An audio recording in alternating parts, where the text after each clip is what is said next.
KUAM News Headlines is presented by Calvo's Insurance, serving Guam for 80 years. And brought to you by Matson and the Adahi Tanu program. Cars Plus, reminding you to put your phone down while driving. Distractions won't get you there. Heads up, Guam. IP&E, fueling excellence. McDonald's of Guam, I'm loving it. And King's Restaurants, always open, always local, and serving up favorites for over 40 years.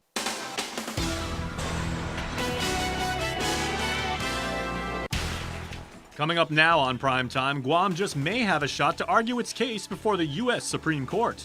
And the FBI was back at Imperial Pacific International's offices as it continues its investigation. And also tonight, the Department of Corrections rank and file now not only are disappointed with their chief, but senators and the administration. Half a day and good evening. I'm Adriana Cotero. Looks like Guam has a shot after all, as the U.S. Supreme Court has in fact granted a request for an extension for Guam to file an appeal of the Dave Davis decision.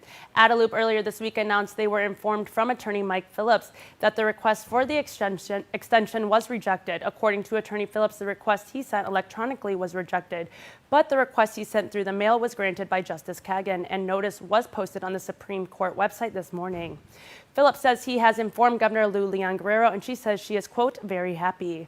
He tells KUAM he is going to work immediately on preparation of a petition. Quote, it's a real shocker because the standard was so high, he added. It was in 2011 Arnold Dave Davis filed a lawsuit arguing the plebiscite vote discriminated against him because he is not a native inhabitant of Guam. He challenged the 2000 Guam plebiscite law on grounds that it violated the 14th and 15th Amendments of the Constitution, the Voting Rights Act of 1965, and the Organic Act.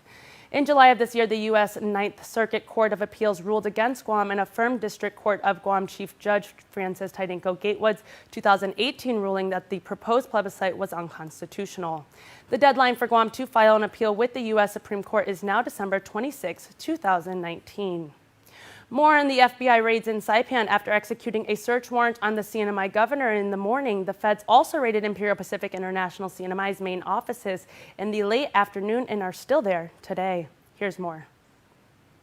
At 5 p.m. yesterday, the Federal Bureau of Investigation agents executed one of their multiple search warrants and opened the doors of Imperial Pacific International CNMI's main office of the CEO, Mark Brown, General Counsels Viola Alapuzu, and Phil Tydenko.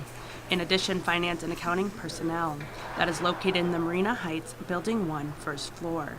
Today, that door remains locked. The feds are still executing a search and questioning management.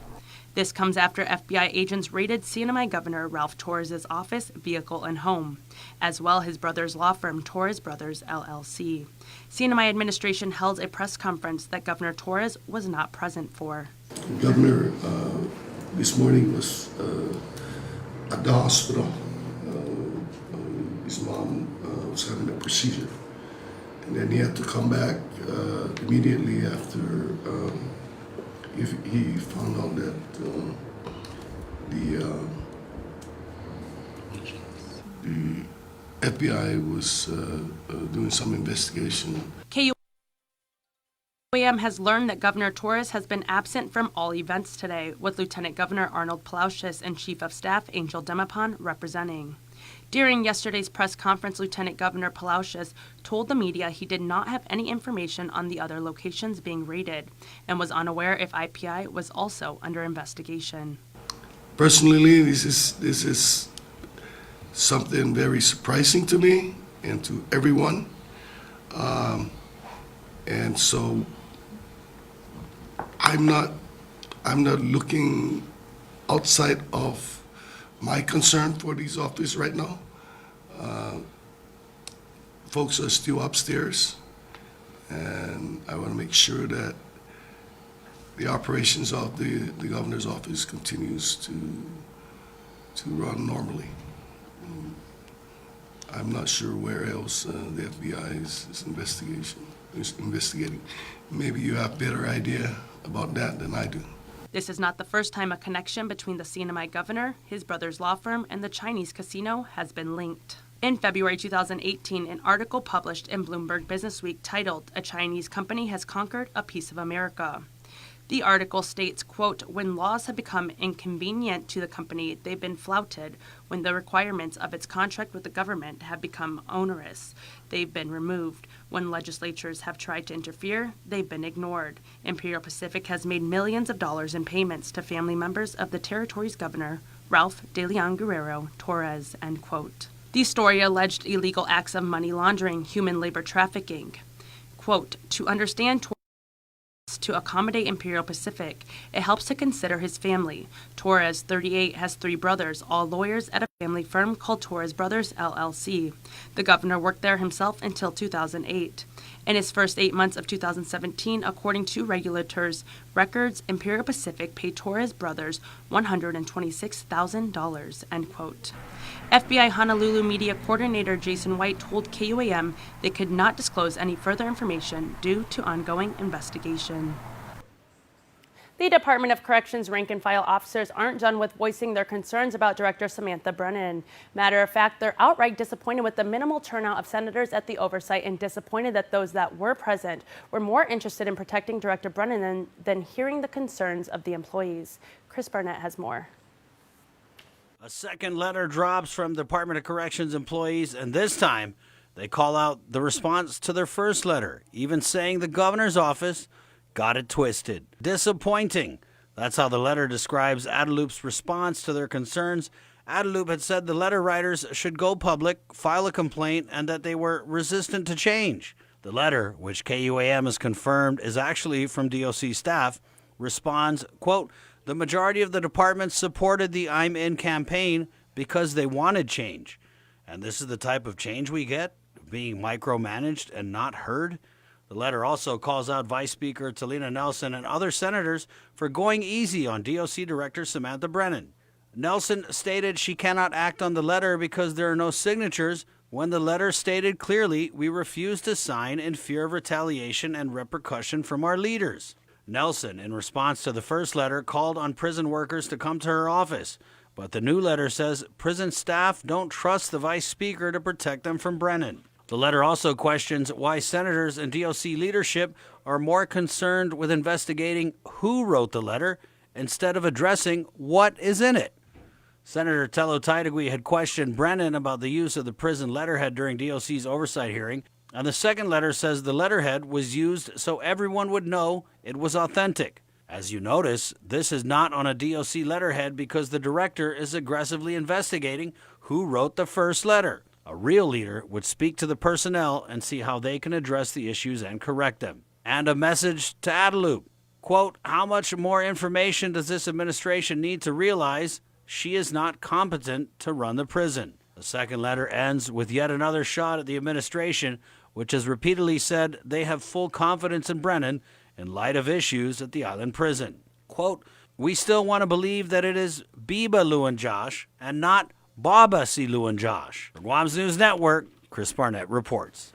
Representatives from the Department of Corrections back at the Guam legislature today. Joan Algan-Charfris reports on the agency's efforts to restore a commissary within the Mangilao compound. It seems like it's DOC week.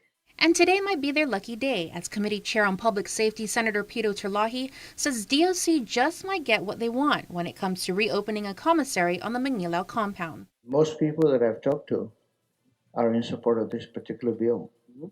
Not only because it would create some kind of funding for the needs of DOC, but most importantly, and you had mentioned that it would restrict the influx of narcotics into the Department of Corrections. The Department of Corrections first had a commissary for inmates back in 1993, but it was shut down in 2015. Due to several issues with the vendor and other legal concerns, DOCs closed the commissary and reverted back to allowing family members to drop off incoming on a weekly basis. According to Major Anton Uggan, this incoming process is labor-intensive and opens a door to allowing contraband to enter the prison. The reestablishment of a prison commissary within an adult correctional facility will better serve the prisoner population, decrease contraband, redistribute the workload of staff, relieve the prisoner's family of the unnecessary burden of looking for items that meets DOC specifications, and just basically improve the overall safety of the facility. Bill 182 would allow DOC to bring on board a vendor to lease space in the Manila compound to operate the commissary. Revenues from the contract would go to enhancing inmate welfare and may be used at the discretion of the director. The idea is to have a cashless system, whereby families wouldn't even have to go to DOC to deposit money. There would also be a better system of accountability in terms of vendor and inmate transactions, something that wasn't done in the past. DOC had no access to track the revenue. We didn't know what was coming in, and that was our concern. So under this new proposal, the vendor will be required to provide us these reports, even maybe annual, monthly, and also our proposal also requires it to be audited on a certain basis so that we know what money is coming in, and again, making sure the profit, the right percentage of money is coming to DOC for its intended purposes. Additionally, DOC would ensure that the vendor is subject to searches to ensure no contraband is coming in. At the end of the day, the agency believes it not only would help relieve the stresses on manpower, but closing the door to contraband. My main thing is just to slow the contraband and to decrease the workload of my visitation officers. Senator Pito Terlahi plans to include provisions that would require DOC to provide financial tracking reports as an added measure for accountability. Reporting for Guam's News Network, I'm Jonah Gancharfris. Legislative Judiciary Oversight Senator Raids Saipan is putting the courts in the hot seat. An oversight hearing focusing on the court's role in getting prisoners released from prison and what the court is doing about an ongoing FBI investigation into their marshals is on the way. Chris Barnett has more. Senator Raids Saipan has scheduled an oversight hearing on the judiciary of Guam for November 19. The senator tells KUAM she'll focus on two areas: how the court can aid the prison in cutting down the number of erroneous releases of inmates and detainees at the Department of Corrections, and an ongoing federal investigation into marshals at the court who allegedly traded sex for turning a blind eye to active warrants. There's no room left in this system for that type of corruption that's being alleged. Senator Terlahi tells KUAM that the court has confirmed it's received and investigated complaints about marshals, but they won't reveal the nature of those complaints or if they're related to testimony provided in federal court by an FBI agent. The agent said there's an ongoing investigation into marshals. The senator reiterates that this was the driving force for her inquiries to Judiciary of Guam Chief Justice Catherine Merriman. We started off to ensure that the public will have some confidence in our law enforcement and our judiciary and all of this because of the allegations that had been made. They will not release any details regarding their investigation that they are doing, but I do know that they are in discussions with the FBI, so I'm satisfied with that. Meanwhile, Terlahi said she also has questions about the court's connection to erroneous releases at the Department of Corrections. The courts notify DOC when a judge has ordered the release of an inmate or detainee, and Terlahi says she wants to ensure this process is tightened up and the potential for human error is minimized. To explain to the public how they are handling getting this information to the Department of Corrections, I want to be sure that the Department of Corrections, we're coming down hard on them and that they are actually able to get the most accurate information in the most efficient way possible. For Guam's News Network, Chris Barnett reports. Aguida Johnson Middle School students and staff evacuated the building due to a foul odor. The Guam Fire Department were dispatched this morning with GFD's hazmat responding. There were no reports of any injuries, according to Guam Department of Education spokeswoman Isa Baza. The evacuation ended shortly after noon, and students were back in the classrooms. GFD remained on site to further examine the quad area. GFD spokesperson Kevin Riley said it was a slight odor of sulfur, and after conducting air sampling and monitoring the scene, there were no toxic or flammable environments detected. However, while evacuated, a female minor was treated at the scene for heat exposure-related symptoms and was treated by the school nurse. Stick around for more news here on Primetime. You're watching KUAM. Get up-to-the-minute news, plus access to alerts, streaming radio, promotions, and more on your mobile device by downloading the KUAM News mobile app, available at the App Store now.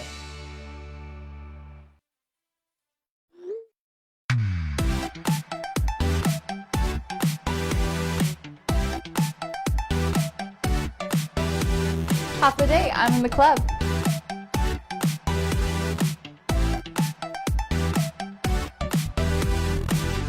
Half a day, welcome to Two Lovers Point. Half a day, I'm in the club.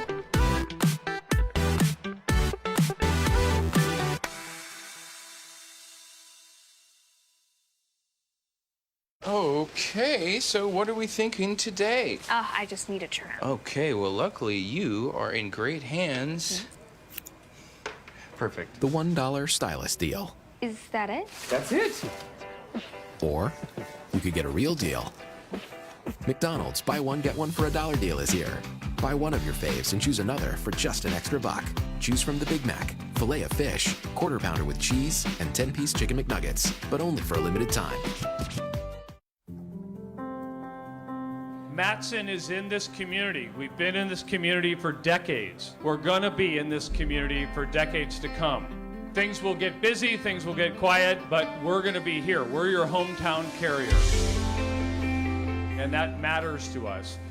Reliability is the core of our business. We take pride in ensuring that we arrive in Guam on time as scheduled. It's our local employees who understand the market, who understand the business, and provide that hard work for you each and every day. When we hold ourselves to high standards, our customers also hold us to high standards. We establish good business relationships that turn into friendships. That's why it's so important to be here and be trusted by your customers. We want you to trust Matson like your friend, like your family. It's a special delivery to your inbox every week with your KUAM News Roundup, program advisories, and promotions. Sign up for the weekly KUAM Digital Digest today on KUAM.com. This week, both Guam Memorial Hospital and Guam Regional Medical City entered divert status, and this has become an ongoing challenge for both hospitals. Well, I think everybody knows what the solution is. Of course, we need to help GMH. Guam Regional Medical City spokeswoman Cindy Hansen tells KUAM that the hospital was on divert status as of Tuesday morning this week, as a result of Guam Memorial Hospital reaching saturation. And Hansen says this has been an on and off situation for the last 6 weeks. GMH Lillian Posadas explains the divert status at their facility. The divert status is only a 2-hour window to give our emergency room time for the doctors to say, okay, these patients are ready to be discharged or ready to go up to a room, so that way it opens up some beds. When both GMH and GRMC are on divert, the ambulances are set up to begin going one-to-one at the emergency room locations, meaning GRMC takes a patient and then GMH takes the next patient. Posada says the reason for the recent overflow is primarily the patients that come in, their conditions are so serious, they need an intensive care bed.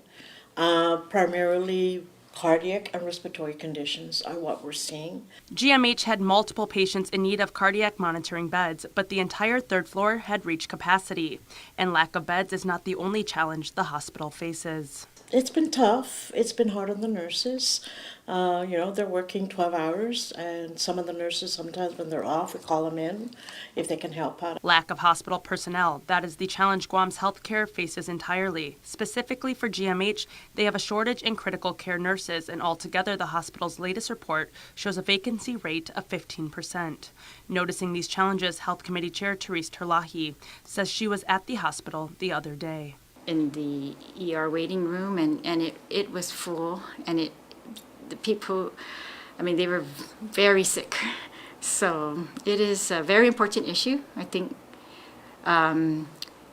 we have to address the nurses. We also have to address the facility. Senator Terlahi says the critical and most urgent component is the nursing shortage, but has also made the necessary facility repairs a priority. We all know we need to either improve the hospital or build a new one, and of course take into account the growth in population. It's always going to be a continued challenge, right, that we either have to build more, grow more as our population grows. But so the facilities, I tried to make that my priority, is to help GMH to address their facility issues, because regardless of what we do going forward, build a new one or expand this one, the existing facility has to serve our needs now, and we have to take care of these patients. They're critical.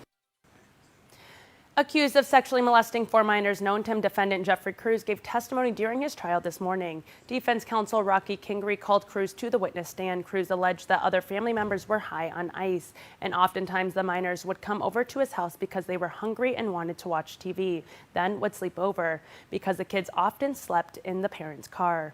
Cruz said he never touched the minors and they never touched him inappropriately. At least 10 other witnesses also gave testimony. This included the children he faces charges of second-degree criminal sexual conduct for allegedly raping. When asked why the kids would say these things, Cruz said because of the parents. Trial began on Monday for Cruz and is expected to finish by Tuesday with closing arguments and jury instructions to follow. Police responded to a disturbance in Dededo on the morning of November 6th. The victim said upon arriving home with his daughter, he observed his neighbor Joaquin Gail holding a metal pipe and machete, calling him to fight. Gail proceeded to yell, "I'm going to cut your heart out." According to court documents, the victim said that Gail also threatened to come to his house during the night and kill his family. Officers eventually located Gail later that morning after he ran into the jungle holding a sword. After repeatedly instructing him to drop the sword, Gail finally complied and was taken into custody, where he was charged with terrorizing, possession of or use of a deadly weapon in the commission of a felony and harassment. And in honor of Veterans Day and our military mates who have served, Outback Steakhouse welcomes the first 300 veterans to stop by for a free dinner. Fiesta Plate on Monday, November 11th between 5 o'clock to 9 p.m. in the Sydney Harbor private dining room. Limited to 1 meal per veteran. ID or proof of status is required. Call 646-1543 for more information. On Wednesday, November 6th, Pacific Islands Club Guam employees gathered to remember friends and family who have been affected by cancer. The evening also involved the employees' PIC Cares program, presenting monetary donations to the Edward M. Calvo Cancer Foundation and Guam Cancer Care. Every year, PIC's employees, over 700 individuals, conduct numerous fundraisers with the intent to provide proceeds to aid the fight against cancer. This year, through its PIC Cares program, a donation of $10,000 was made to the Edward M. Calvo Cancer Foundation, and another $10,000 donation was made to Guam Cancer Care. Don't go away. Dave is up next with Dial Rent to Own Athlete of the Week. Keep it here. Choose, press, play. Check out the latest flicks at home on Docomo Pacific View It On Demand, powered by TiVo. Here's our top picks for the month.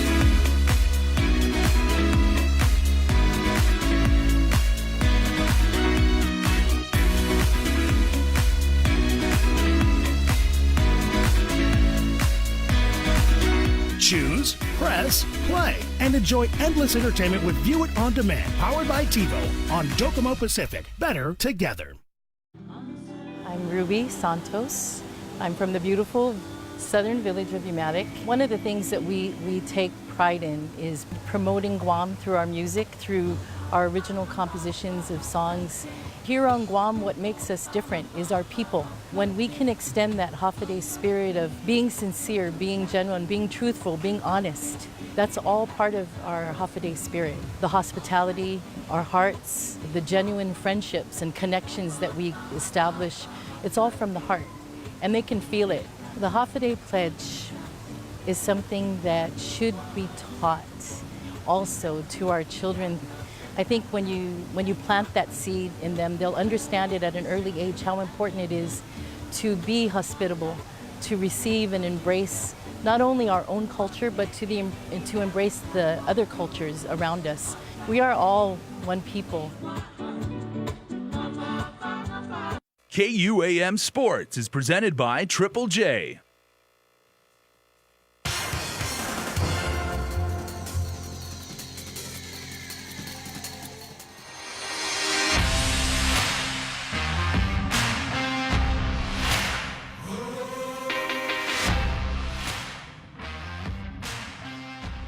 We're here, Darren Tony Saganya, for our Athlete of the Week. Today we have Cowboys youth football player Jaron Meno. Congratulations, Jaron, on being Darren Tone's Athlete of the Week. Who would you like to donate your check to? I'd like to donate my check to the Southern Cowboys organization. Now, you play running back and linebacker for the Cowboys. Heading into that championship game with that undefeated record on the line, was there any pressure to hold it down on the home field? There was a lot of pressure, but we just kept our heads high and just kept going. Down 12-0 early in the football game against the Steelers in that championship game. What were the coaches telling you on the sidelines to keep you guys focused and motivated? To never give up and play cowboy football. And let's talk about the guys that scored the touchdowns for you guys. It was Levin Santos, me, then Bobby Tyson. And in that championship game, you went to your bread and butter, that running game. How effective was that running behind your offensive linemen? We couldn't have done anything without our O-line, so they did really good that game. And the running game was pretty sealed. We gained a lot of yards. This is your last year in the Mecca division. How happy are you to go out with a bang and win that championship for the Cowboys? Feels really good. I never won a championship for football. I'm never going to give up on football. Football is life for me, and I want to go up to the league. All right, congratulations. Stay tuned to our next Darrenton Athlete of the Week.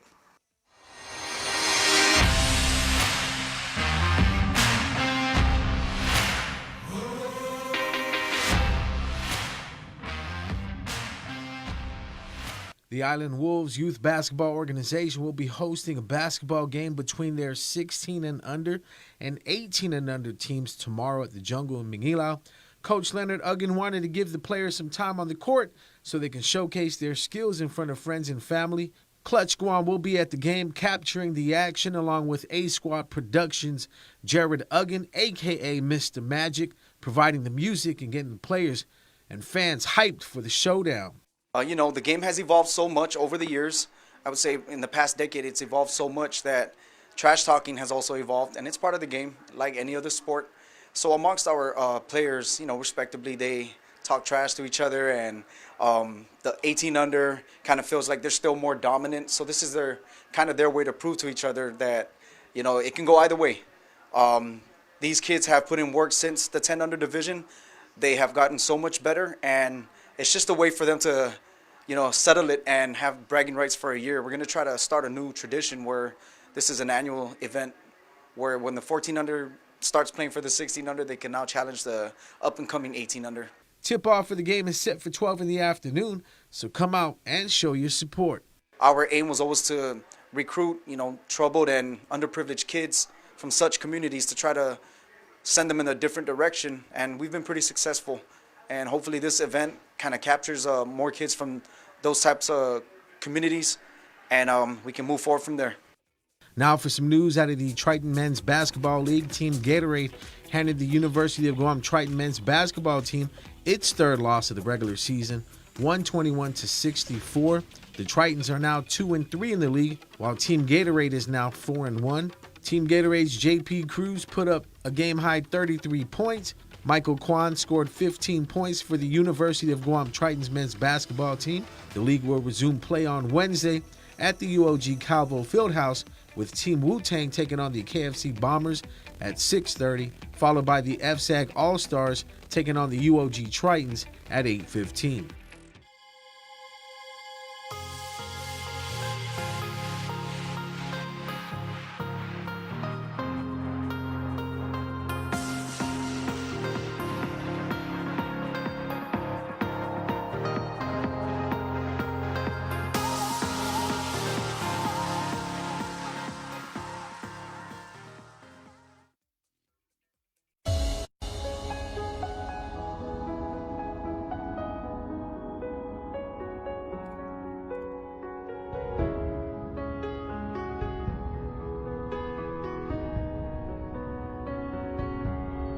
It is the spirit within us, our soul, our essence that drives us to seek a better way, to create beauty and enrich the senses, to inspire fulfilling lives, to be at one with our earth and protect those who we love. Only by taking on challenges do we change the world for the better.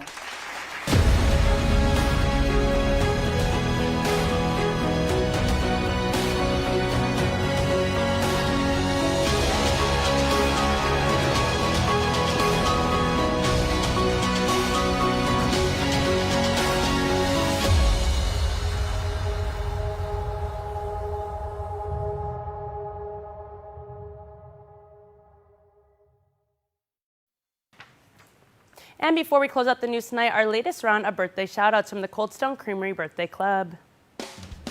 We are sending out special happy birthday wishes to Anaya Torres. Anaya's 6 today. We love you, say Papa and family. Aiden Villaverde Camacho also has a birthday, and your entire family is sending you their very best. Birthday lucky number 7, which is going out to Adam Cruz. Rain or shine, your family says, you're going to have a fine time today. This comes from Mom, Dad, brothers, and the fam band. And also happy birthday number 10 to Chelsea Jaylene Babauta. Chelsea, we hope you have a wonderful day. Say Daddy, Auntie Tammy, your siblings, and the entire Babauta family. Happy birthday to everyone. Remember, you can be part of the Cold Stone Creamery Birthday Club by registering online on KUAM.com. Please make sure to include with your photo your name and birthday. It's now that time of the week where we announce the lucky winner of a Cold Stone Creamery cake, and the winner is Raniero Serafico.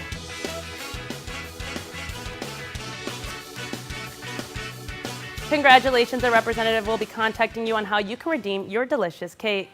That's going to do it for us here on the news desk, but stay tuned. Jason is next with Extra.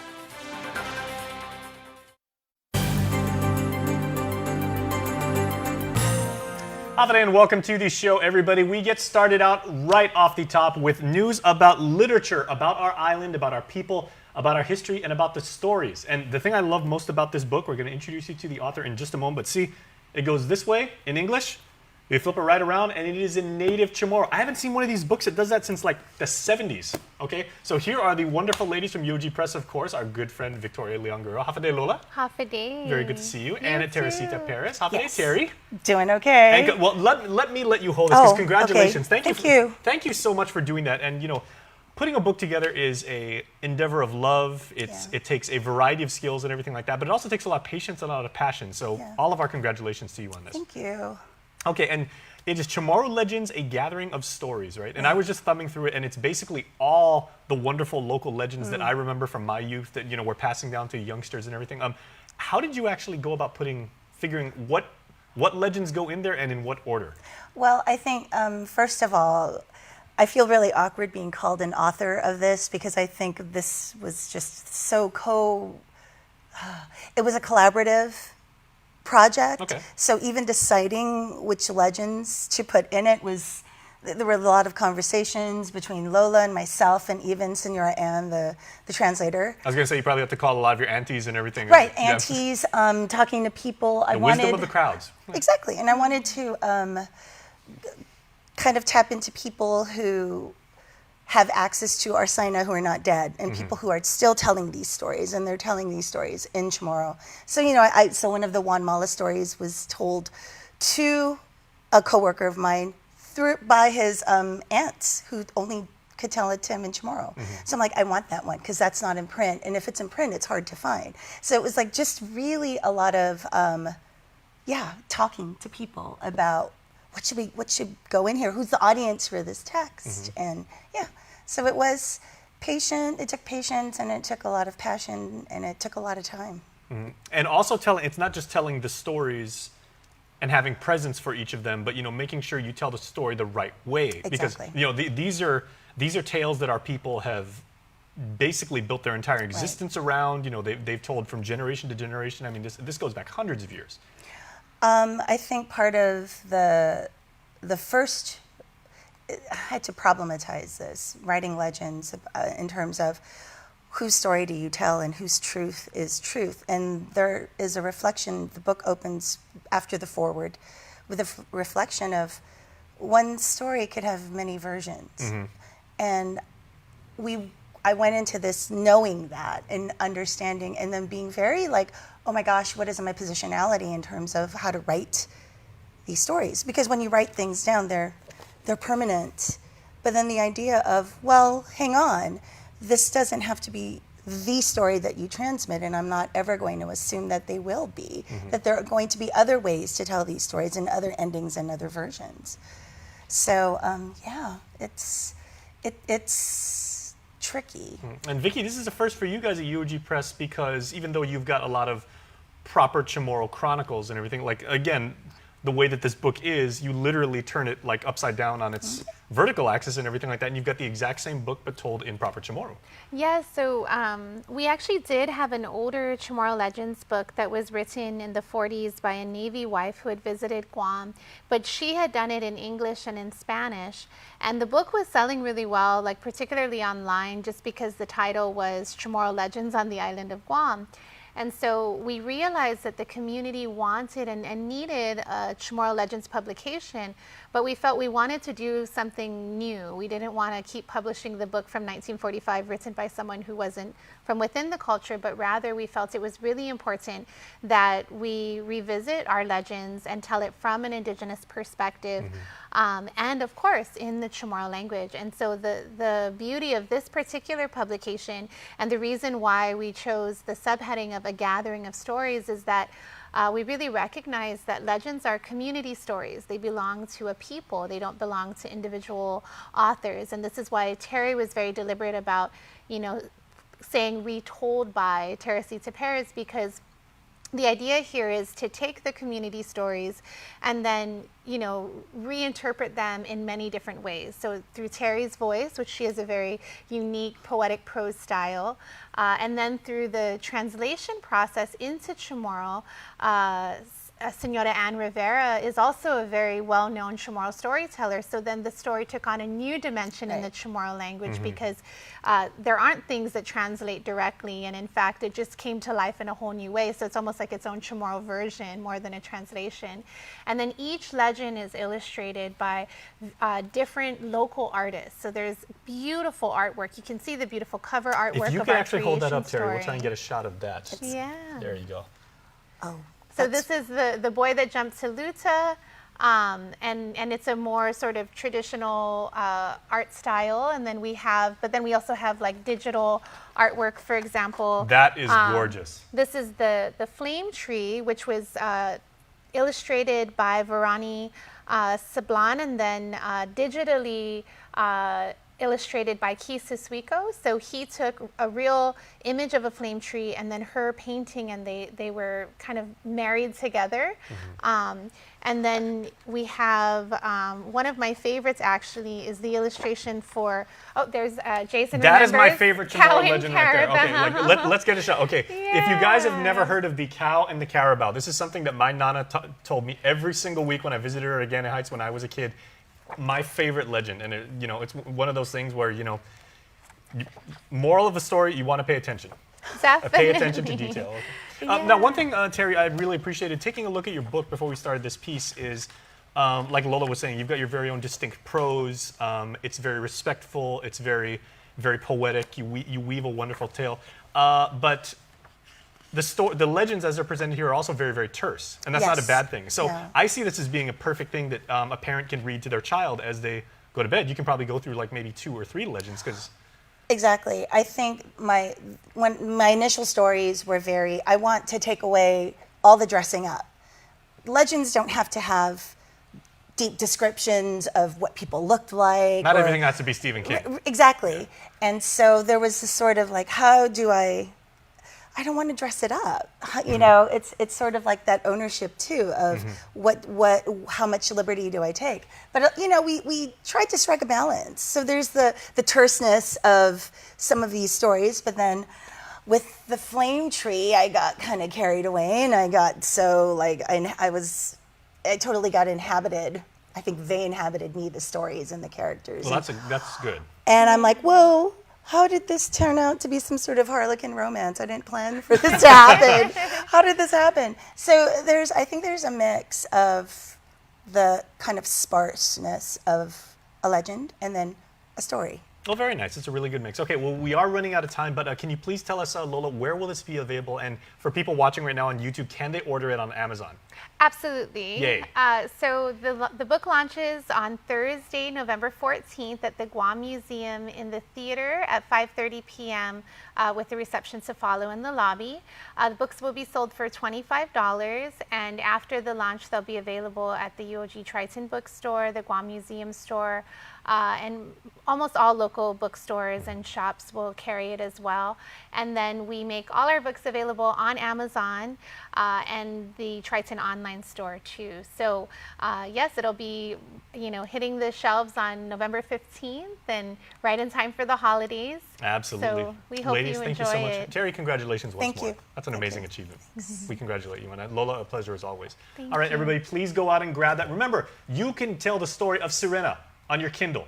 It's going to be that easy, so make sure to check it out. Support Terry. It's an amazing achievement. We're back after this.